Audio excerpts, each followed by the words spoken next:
I will start now my presentation about the nano-secondaries, the next level of secondary antibodies. So I will talk about secondary antibodies. I will introduce these and will discuss general requirements on secondary antibodies. In the second part of my presentation, I will talk about so-called nano-secondaries, and I will show IF data, immunofluorescence data that have been generated using nano-secondaries. So let's start with the question, what are secondary antibodies? Secondary antibodies are antibodies that bind other primary antibodies. So here we have a target, an epitope that is bound by a primary antibody, and here in green you can see the secondary antibodies that bind to the primary antibodies. They are used for the detection of primary antibodies, and therefore they need to be conjugated, and the conjugate can be a fluorescent dye, an enzyme and the such like. The conjugate will determine the detection method. Secondary antibodies are used in different applications, including immunofluorescence, immunocytochemistry, immunohistochemistry, flow cytometry, ELISA, and Western blot. In this presentation, I will focus solely on immunofluorescence. So why are secondary antibodies so important, so popular labeled? Let's have a brief look into what options we have to label a protein in fluorescence microscopy. So we could clone a fluorescent protein to our protein target. Using this approach, we have a very small epitope to label displacement, so the label is very close to the epitope. However, due to the modification, the cloning of the fluorescent protein to the protein may change its location, its function, or alter any other conditions. The cloning process as such is laborious and in comparison to fluorescent dyes, fluorescent proteins have a low signal and are prone to photobleaching. Another option is to label the epitope with a primary antibody that is already conjugated with fluorescent dyes, indicated here as the stars. However, due to the labeling of the primary antibody, also the paratope of the primary antibody could be modified. This can result in higher background, this can result in less binding, and this can result in a less stable antibody. In terms of signal amplification, we have a low signal amplification as only one primary antibody is bound to the target. Third option is using fluorescently labeled secondary antibodies, here again shown in green again. This is very convenient as many secondary antibodies as one secondary antibody can stain many corresponding primary antibodies. Also, this is a cost-effective approach, and the secondary antibody could be labeled with different fluorophores, all detecting for the same primary antibody.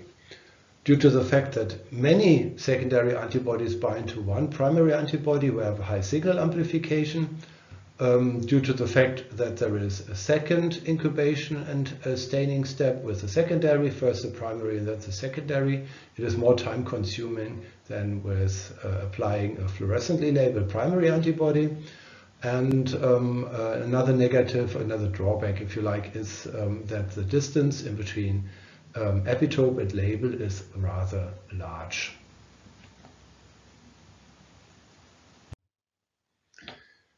Now I would like to introduce requirements on secondary antibodies to you. This is a selection of requirements, and I will discuss high signal amplification, no cross-reactivity, and high subclass specificity. I will talk about small epitope-label displacement, homogeneous sample staining, gentle incubation of the sample, and finally reliability and validation. Let's start with high signal amplification. High signal amplification in this context means that the immunofluorescence staining should be sensitive with a high signal-to-noise ratio. This slide shows how the antibody format actually determines the level of signal amplification. So we have listed 3 antibody formats: polyclonal secondary antibodies, monoclonal secondary antibodies, and FAB and FAB fragments of secondary antibodies. A polyclonal antibody is a classical IgG style antibody. It is about 150 kilodalton in size, and on average 3 to 8 fluorophores are conjugated to one antibody molecule. Due to the fact that multiple secondary antibodies bound to one primary, we get a very strong signal amplification. Monoclonal antibodies, also 150 kilodaltons inside, also labeled on average with 3 to 8 fluorophore molecules per antibody molecule. Due to the fact that this is just one clone, 2 secondary antibodies are bound to one primary antibody. Hence, the signal amplification is still strong, but not as strong as it is with polyclonal secondary antibodies. FAB fragments and FAB fragments are much smaller than antibodies, hence their size is just 100 or even 50 kilodaltons, so they are able to carry only 2 to 6 fluorophores per molecule, and correspondingly the signal amplification is lower. So the size pretty much determines the level of signal amplification. Another important topic for secondary antibodies is no cross-reactivity and high subclass specificity. These are very similar properties of secondary antibodies. So let me start with cross-reactivity. Cross-reactivity is the unspecific binding to antibodies from other species and or other subclasses. So what can you see here on the right is a dot plot, and to this membrane we have applied different subclass-specific samples: mouse IgG1, IgG2A, 2B, 2C, and mouse IgG3, as well as rabbit IgG. Then we have probed that membrane with a rabbit secondary antibody, and as you can see, the rabbit IgG is obviously well detected. But next to the rabbit IgG, also mouse IgG3, mouse IgG2C, and mouse IgG2B is detected. So this secondary antibody has a cross-reactivity. Subclass specificity, what is this?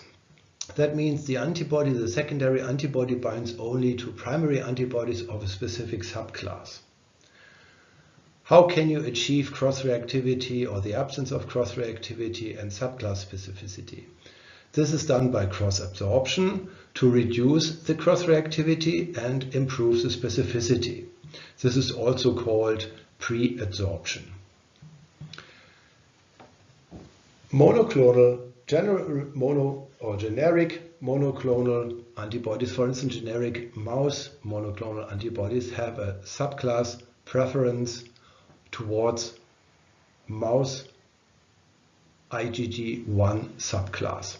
That means if your primary antibody is not a mouse IgG1 subclass antibody, it will be less good detected as a mouse IgG1 primary antibody would be. So when you have low abundant mouse primary antibodies of different subclasses than IgG1, you may have difficulties in terms of sensitivity. No cross-reactivity and high subclass specificity are important for multiplexing. Next topic I would like to cover is the epitope and label displacement. Ideally, it should be very small. As you can say, the smaller the secondary antibody, the higher the resolution. The smaller the epitope-label displacement, the higher the resolution.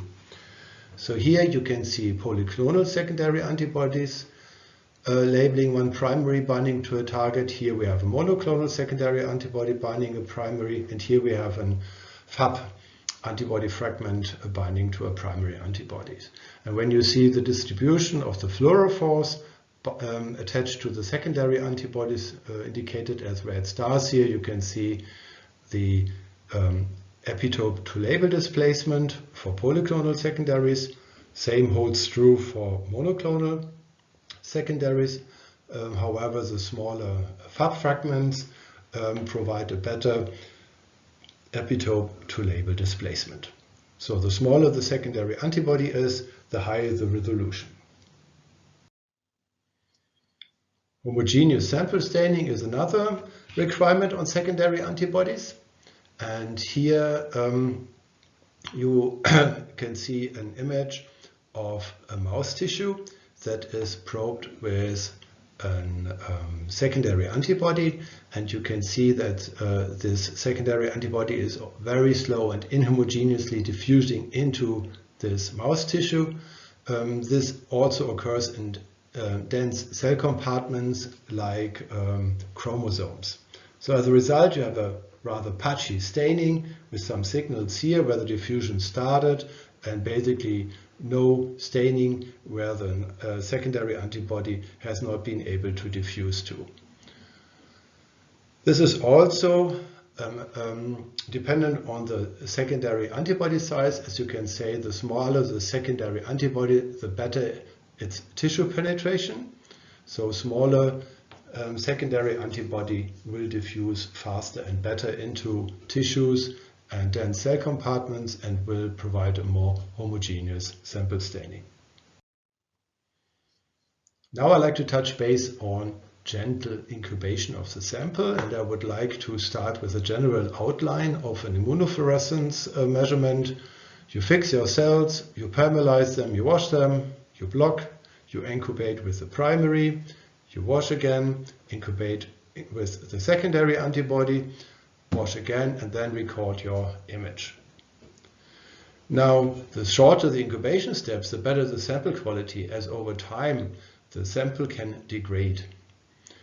This is particularly important for multiplexing, where you have multiple incubation times for the various primary antibodies and their detection by secondary antibodies.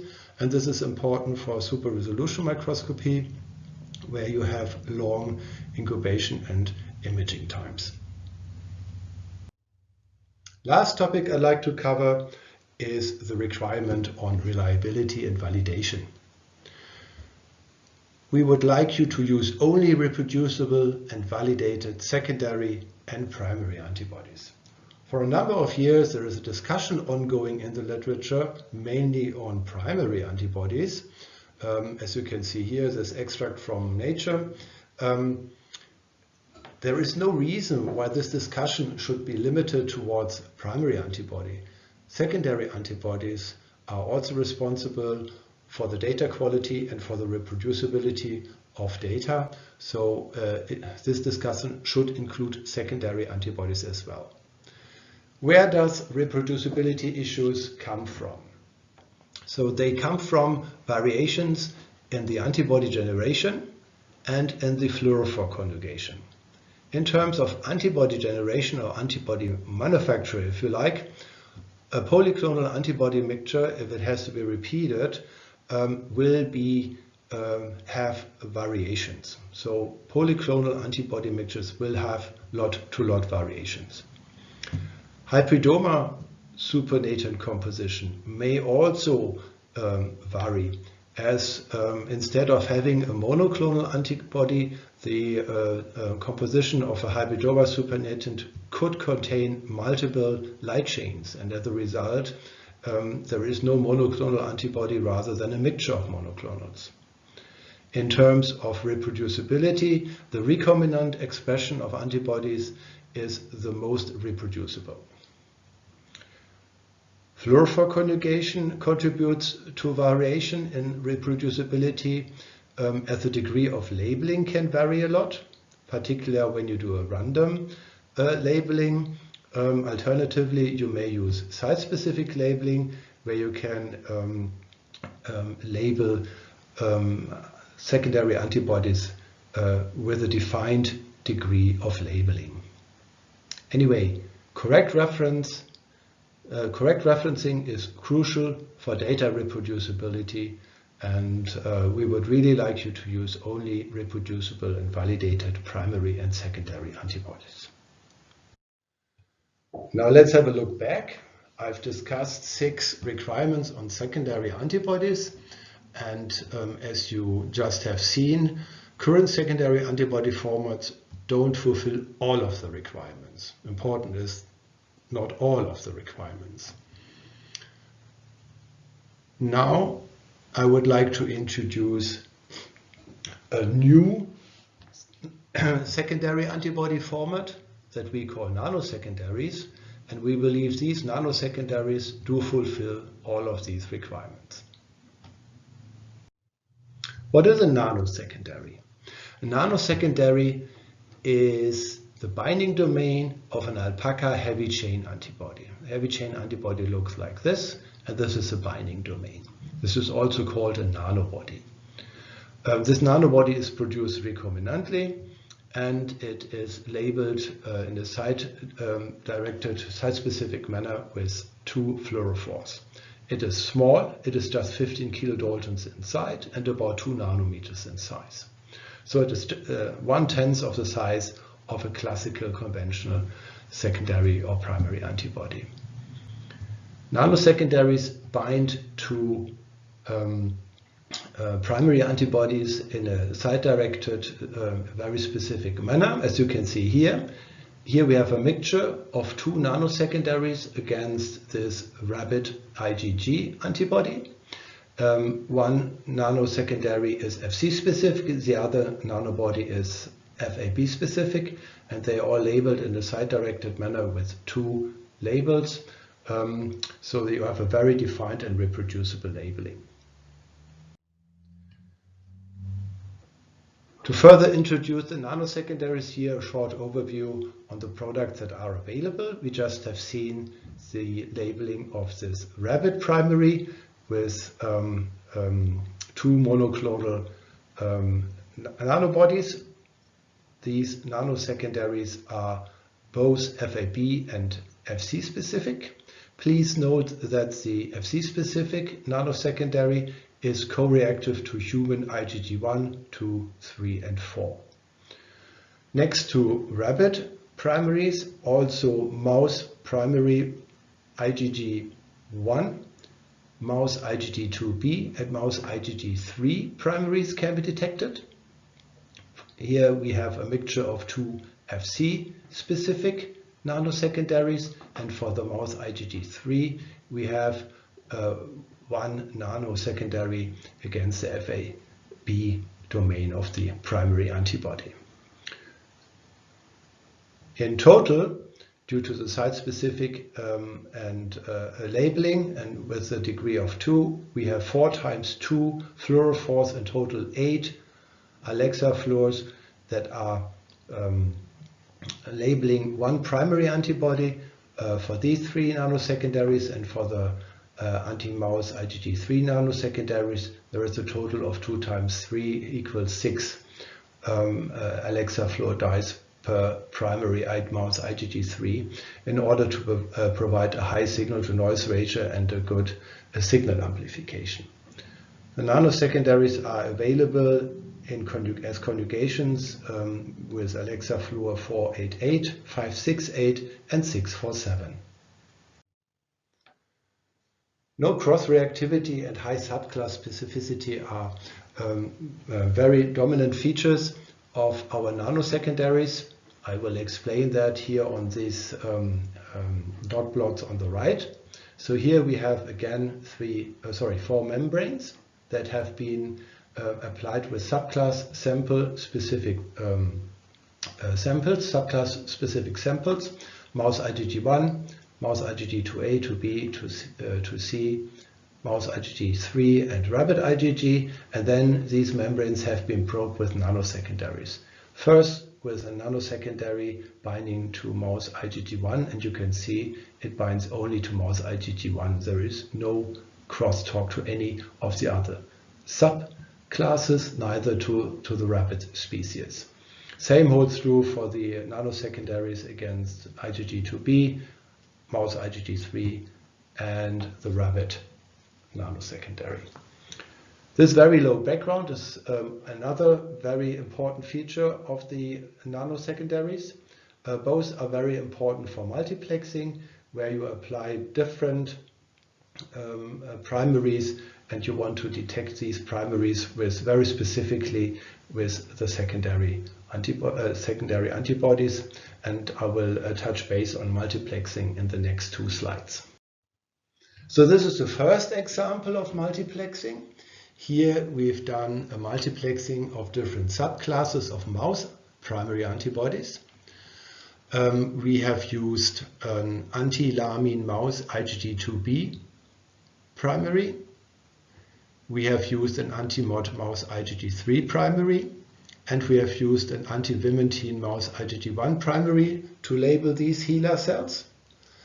We've done that in a way that we have first applied all 3 primaries together and then have fixed the cells.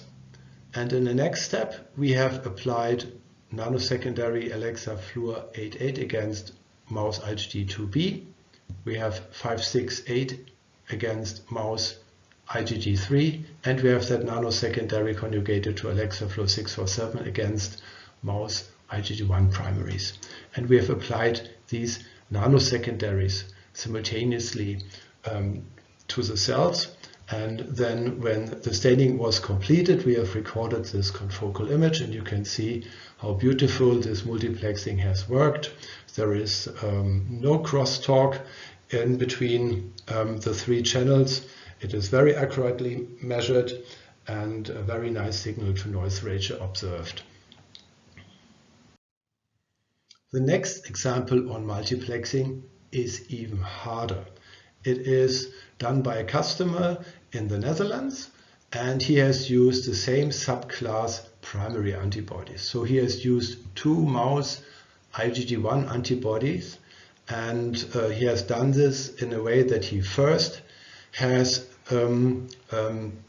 applied a mixture of mouse IgG1 anti-alpha tubulin with the nano-secondary conjugated to Alexa Fluor 488, and then he has applied the second mix, which is a mouse IgG anti-LAMP1 primary antibody together with nano-secondary against mouse IgG1 conjugated to Alexa Fluor 568. He also has applied DAPI as a counterstain, and as you can see, there is a very nice overview and a very nice multiplexing image. This kind of multiplexing is only possible because the nano-secondaries have very high affinities towards the primary antibody, so there is hardly any dissociation. Please note that this kind of experiments requires a lot of preparation and optimization work, but it's very impressive work. This slide is also done by a customer in Germany, and it is about the resolution. What you can see here on this little movie on the left is a 3D SIM super resolution measurement of podocytes in mouse kidney sections. Here a rabbit anti-nephrin antibody was applied that was stained with a nano-secondary, and for control purposes it was also stained with an IgG conventional style nano-secondary. Our customer has determined the resolution from these images using nano-secondaries, which are only 1/10 of the size of an IgG. He obtained a resolution of 110 nanometers, whereas using an IgG secondary antibody, the resolution was 130 nanometers. So he in fact gained 20 nanometers in resolution, which is quite a lot. Here is also a comparison of nano-secondaries with classical secondary antibodies, and this is to show the impact of homogeneous sample staining. What you can see here is a Drosophila larva brain, and that Drosophila larva brain has been probed with an anti-llamin primary antibody and an anti-mouse IgG1 nano-secondary on the left-hand side. On the right-hand side, the brain section was labeled with an anti-llamin primary and a donkey anti-mouse secondary antibody. What you can see here with the nano-secondary, a more even distribution of the red signal of the nano-secondary. Yeah, throughout the entire tissue section of the brain there is red signal, whereas on the right-hand side you can see that the secondary antibody is only capable to move on the surface of this brain section, but not really equally distributes and stains the tissue homogeneously.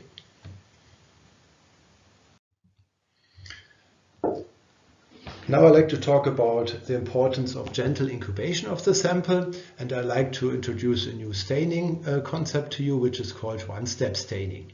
This one-step staining reduces the hands-on time and hence improves the image quality. So first you fix your cells, you permalyze them, you wash them, then you do the blocking, and then you simultaneously incubate the primary antibody with the nano-secondary. So the primary antibody and the nano-secondary are simultaneously applied to the sample. You wash and then record your image. This does only work because the nano-secondary is monovalent and will not form any big clusters which would result in artificial stainings. This kind of one-step staining supports also multiplexing, because here we have multiple incubations and you can shortcut these. It supports tissue penetration, as the penetration into the tissue the penetration speed is increased due to the reduced size. And it is supporting cell staining for flow cytometry, as the incubation times of the cells with primary and secondary antibody can be done simultaneously, and hence reduce these incubation times, which will treat these cells more gentle. How does it look like? Here we have done a one-step staining of HeLa cells. We have and compared it with sequential staining. So here we have an example of anti-COX-4 antibodies, of a anti-COX-4 primary antibody and a nano-secondary with DAPI as a counter stain. And here the protocol was one-step staining, so we have applied the anti-COX primary antibody and the nano-secondary simultaneously, whereas here on the right-hand side we have applied first the anti-COX-4 antibody and then the nano-secondary. And as you can see, the quality of these images are absolutely identical. The intensity of label is the same and the label efficiency is also the same. This results that one-step staining really results in equal staining, and this is a very important feature and benefit of these nano-secondaries. Last topic that I'd like to cover is the topic of reliability and validation. Our nano-secondaries are characterized, reliable and validated towards a high degree. Our nano-secondaries are all immunofluorescence application validated. We have determined the subclass specificity. We have determined the cross-reactivity and are proud to say that they are not cross-reactive to many popular and commonly used primary antibodies. We do produce these with using recombinant expression, which makes them in a very lot-to-lot stable manner, and they also have an unlimited supply, as we can supply as many nano-secondary as needed with hardly any lot-to-lot variation. We have determined the affinity of our nano-secondaries, their melting point, and we have a very defined degree of labeling. Now I'd like to conclude my presentation. I'd like to say thank you to you for listening. And I also like to introduce these that are contributing most to the development of our products, which are our Alpacas. Thank you very much.